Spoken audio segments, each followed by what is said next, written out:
Dear friends and viewers, this video is about the closure of its chapter in India by the Amnesty International last month. It was founded by barrister Peter Benenson in July 1961 in London. Amnesty International is a non-governmental organization focusing its activities on human rights abuses on women, children, refugees, minorities, indigenous communities, prisoners of conscience against the death penalty, and human dignity throughout the length and breadth of the globe in compliance with the international law and standards. The stated mission of the organization is to campaign for a world in which every person enjoys all of the rights enshrined in the Universal Declaration of Human Rights and other instruments of human rights.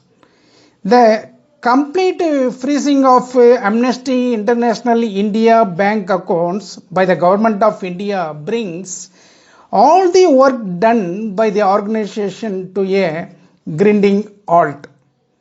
This is the story that we are going to tell. What is the exact position on the issue at hand.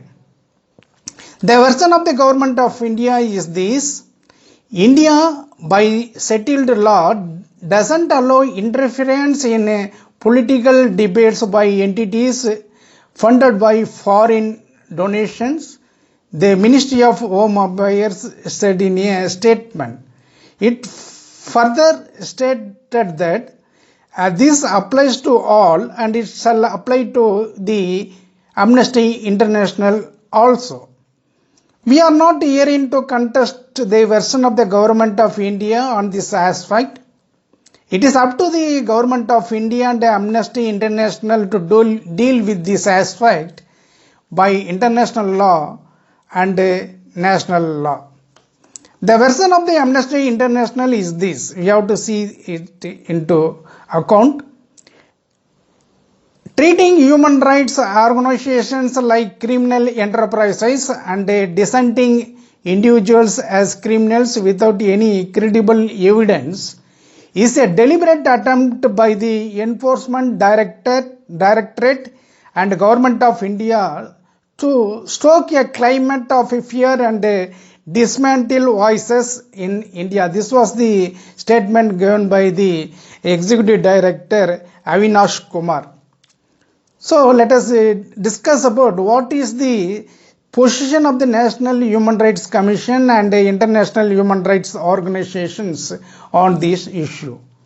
The National Human Rights Commission has taken suo motu cognizance of the matter and directs the issuance of the notice to the Home Secretary, Ministry of Home Affairs, calling for the comments on the allegations leveled by the Amnesty International as mentioned in the news report.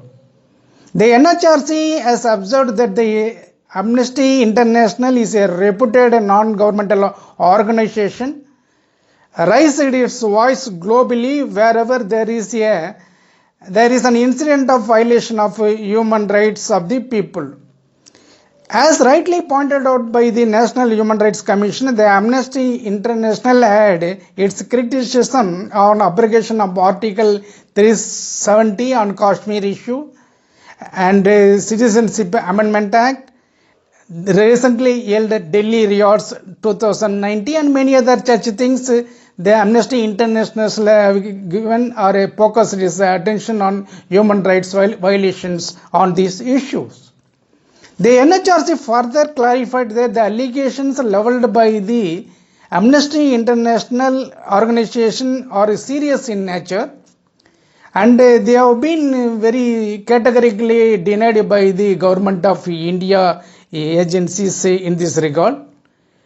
Further, it stated that any kind of difference of opinion may be a subject of investigation and decision by the competent court. The NHRC has said these things.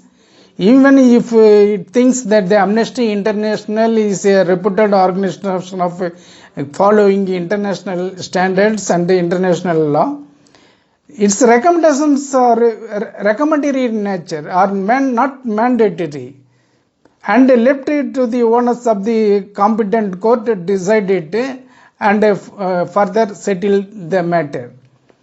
Why the matter has been left by the National Human Rights Commission without giving any such a concrete recommendations to the government of India is this: its recommendations are recommendatory in nature, not mandatory. Even in the High Court of Madras, such a thing is going in. Whether the recommendations of the National Human Rights Commission is recommendatory in nature or mandatory in nature.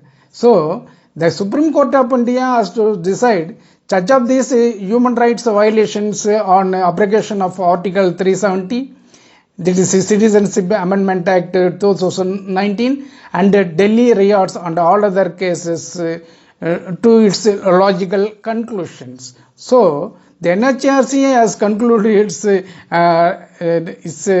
very thing that it couldn't do any further. But what is worrying us is that our main cause of concern is this: 15 EU international human rights organizations, including International Commission of Juries, condemned the Indian government's action against Amnesty International and pleaded to continue support for human rights defenders and organizers against the recent crackdown by the government of India.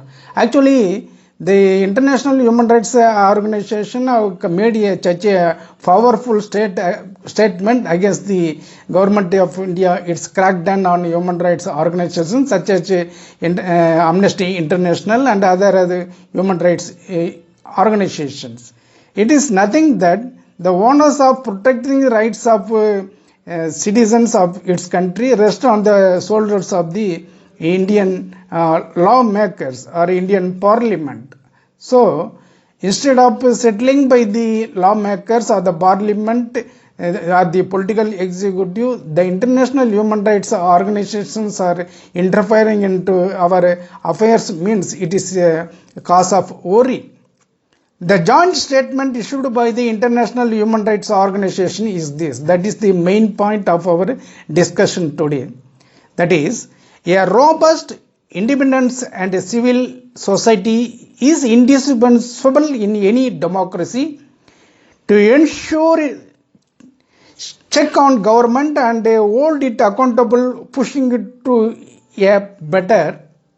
Instead of treating human rights groups as its enemies, the government should work with them to protect the rights of all the people and ensure accountability at all levels. This is the statement given by the International Commission of Juries organizations. Finally, I conclude that the Supreme Court of India, in umpteen number of its judgment, have held that the voices of dissent are the safety walls of democracy. Hence, the voices of dissenters shall not be crushed ruthlessly, but shall be addressed and redressed by democratic means by way of debate, discussion and dialogue on fairness and justice to the entirety of the Indian population without showing any discrimination based on caste, religions and other things. With this, I conclude my speech. Thank you so much.